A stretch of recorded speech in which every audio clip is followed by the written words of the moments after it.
Good morning বন্ধুরা।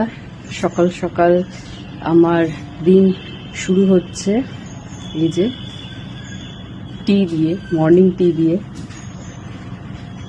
এটাতে কি কি আছে বলো তো? এটাতে আছে কাঁচা হলুদ, আদা আর তুলসী পাতা, ব্যাস, আর কিছু নেই।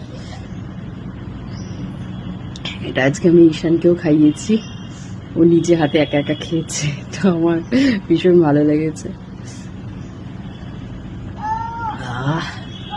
এই শীতকালে সকালবেলা গরম গরম একটু হালকা কিছু পেলে বেশ ভালো লাগে গলাটা। এখন আমি যাবো হচ্ছে বাজার করতে, তাড়াতাড়ি করে যাব, বাজার করে নিয়ে চলে আসবো। তারপর শানকে রেডি করে আবার খাইয়ে রেডি করে আবার স্কুলে নিয়ে যেতে হবে। তো চলো, টাটা, গুড মর্নিং সবাইকে, সকলের দিনটা খুব ভালো কাটুক।